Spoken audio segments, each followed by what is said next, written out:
There are tales of beings that do not breathe, yet remain alive.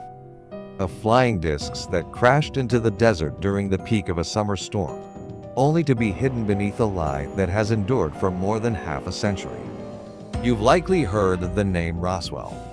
You might have come across stories of UFOs, seen blurry photographs, or read accounts of secret conferences, gatherings the government has never officially acknowledged. But what very few have ever revealed is this. Behind all the speculation, behind every theory and debate, there once existed a secret conversation between humans and an extraterrestrial being. And within that exchange, something was disclosed. Something that, if true, could transform everything you thought you knew about life, and might even make you realize that death is not as terrifying as we've long believed. So buckle up as we dive into today's mystery. But first, you'll experience incredible luck if you like and subscribe before this video ends. Within Europe's elite circles researching UFOs and extraterrestrial phenomena, there is one name almost everyone recognizes: Maximilien de Lafayette. For more than 50 years, this man authored hundreds of books, spanning topics from cinema and music to quantum physics and artificial intelligence. But it is his work on extraterrestrials and their concealed relationship with Earth that truly stands out. He claimed that the flying saucers often reported by witnesses were not conventional transport vehicles. Instead, they were multi-dimensional time machines, devices capable of navigating both physical space and timelines. And the beings known as the small grays, those with their pale skin, blank black eyes, and emotionless expressions, were, according to him, not truly alive. They were artificial biological entities, engineered specifically for missions in the extreme conditions of outer space. How could he possibly possess such knowledge? To uncover that answer, we must rewind to the year 1947, back to the infamous Roswell incident, where, according to Lafayette, he was among the scientists allowed to make direct contact with an extraterrestrial being. In the summer of 1947, while the United States was still healing from the devastation of World War II, a violent thunderstorm swept across White Sands Missile Range in New Mexico. This area had long served as a key U.S. military base for missile research and development, where hundreds of captured German V-2 rockets were brought after the war and extensively modified. But during the height of that storm, something highly unusual occurred. At precisely 9 p.m. on July 4th, a radar operator stationed at White Sands detected a bright object traveling at an extraordinarily high speed. Just minutes later, a similar radar signal was picked up at Roswell Airfield, a location that would soon become the focal point of one of the most debated events in modern history. At the time, with Cold War tensions rising between the United States and the Soviet Union, any unknown object in the sky was immediately seen as a potential threat. The military acted swiftly. A rapid response team was deployed, and F-80 Shooting Star jets were launched toward the last known coordinates of the object in question. What happened next defied logic, even to the most seasoned pilots involved. According to reports, the mysterious craft vanished, only to reappear moments later, this time dozens of kilometers away. It emitted no sound, left no vapor trail, and behaved in ways that seemed to defy the very laws of physics. The F-80's top speed was 933 kilometers per hour, yet the pilots confirmed that the object they pursued far outpaced anything humanity was capable of producing at that time. Just a few days later, in the early morning of July 7th, a rancher by the name of Mac Brazel, living on the outskirts of Roswell, stumbled upon a field scattered with unusual debris. Strange debris was scattered across his grazing land. He described the material as incredibly thin, almost weightless, yet impossible to cut or burn. Most astonishing of all, when bent or deformed, it would return to its original shape. This was something science would only begin to understand decades later under the term shape memory metal. News of the wreckage quickly made its way to Roswell Airfield.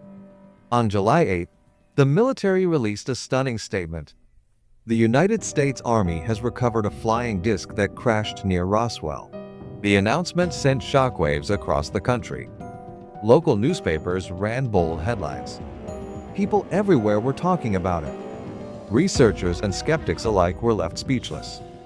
But just 6 hours later, the U.S. military suddenly held an emergency press conference and issued a retraction. It was not a flying disc, only a weather balloon. And then, like a heavy velvet curtain lowering over a stage, the story went dark. Newspapers stopped reporting. Radio broadcasts were edited. Those involved grew strangely silent. Still, not everyone was willing to accept that silence.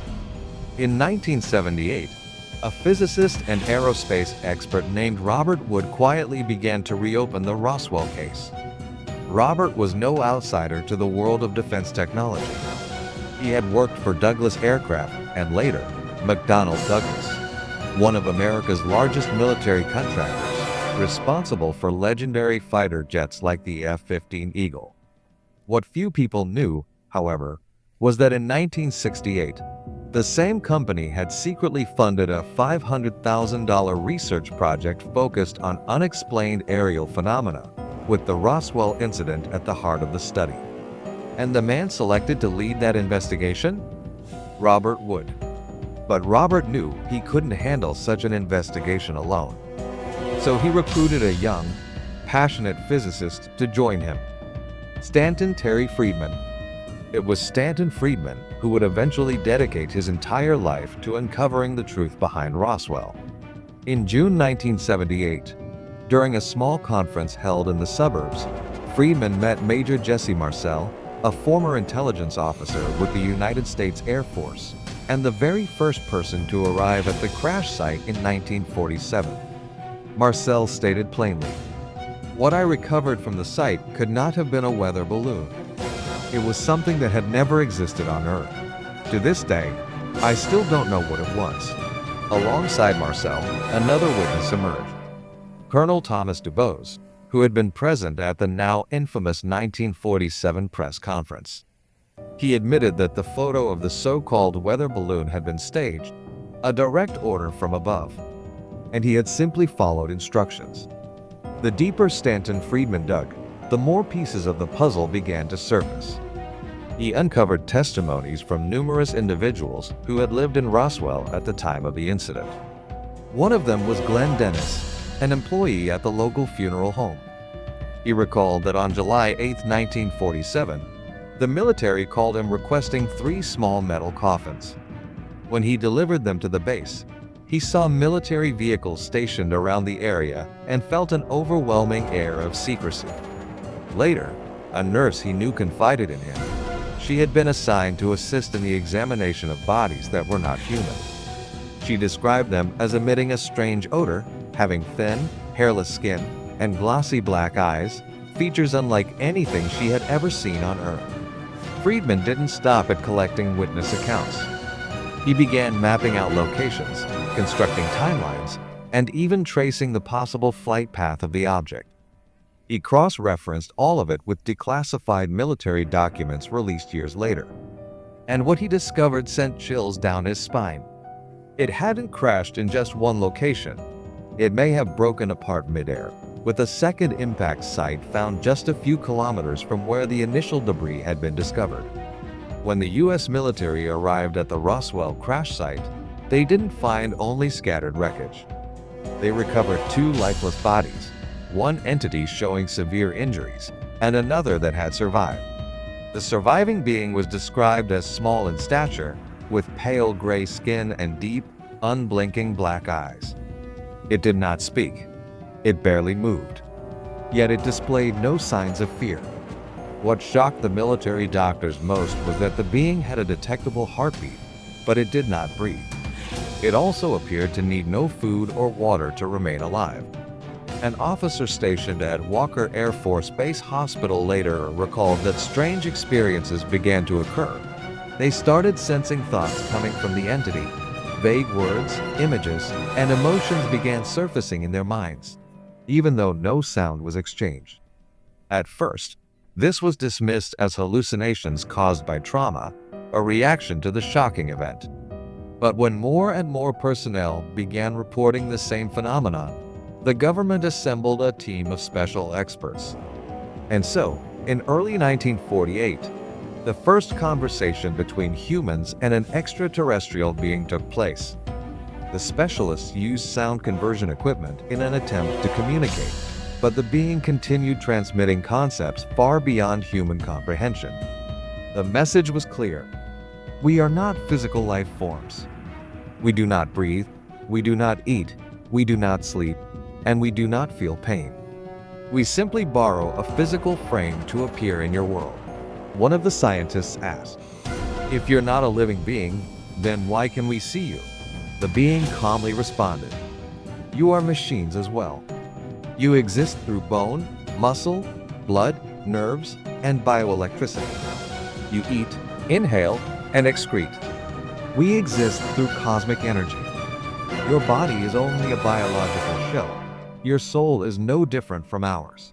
It was difficult to imagine seasoned scientists sitting in silence, face to face with a small, fragile-looking being, only to be confronted with a truth they had never dared to consider: that humankind may be a primitive version of a far more advanced form of existence. When they asked the being if it felt sadness over the loss of its kind in the crash, it answered simply, "Death is a concept that does not exist." No one in that room remained emotionally unaffected. They were no longer facing just another species. They were facing the greatest question humanity has ever dared ask. What are we? And if there is something beyond death, then where is it that we are truly headed? According to confidential manuscripts revealed by Maximilian de Lafayette, the being from beyond the stars made one thing very clear. We did not just arrive on Earth. We have been here for a very long time. And we are not here to observe. You are not an experiment. We are here to help you pass through a critical stage in your evolution. According to them, the universe is home to countless forms of life, countless civilizations. But not all souls evolve. There are souls that fail to align with the supreme spiritual laws of balance, compassion, and reverence for life.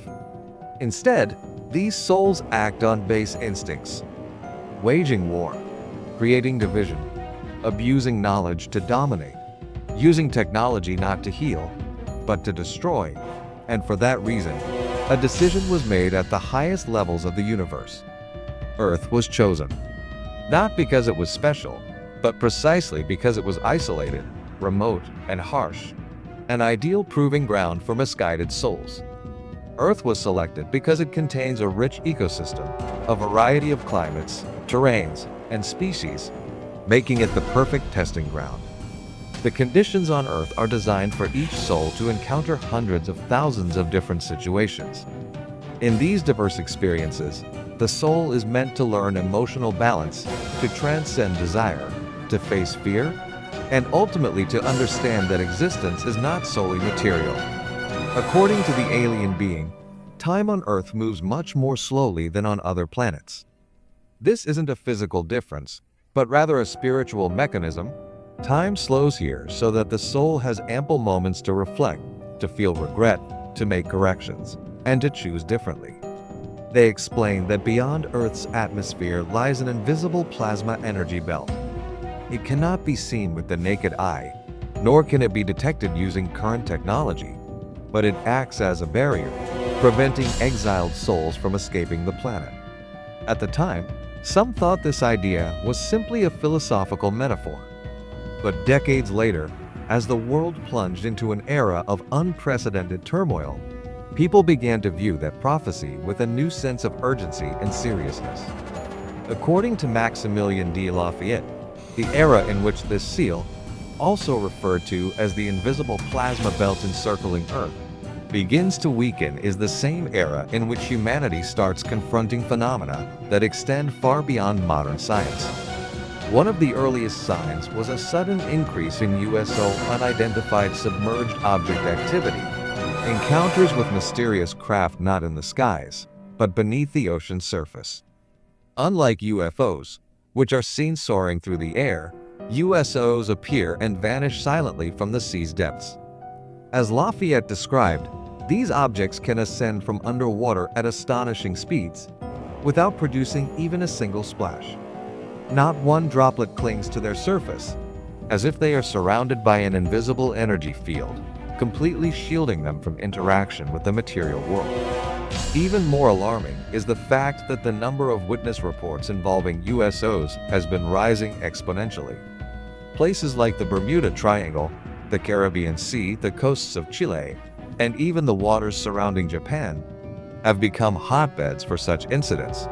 Yet federal authorities continue to avoid addressing these occurrences in public.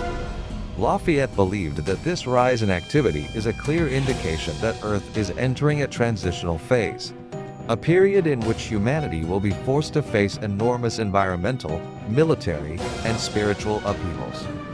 These, he said, are the final tests before the Great Seal is broken.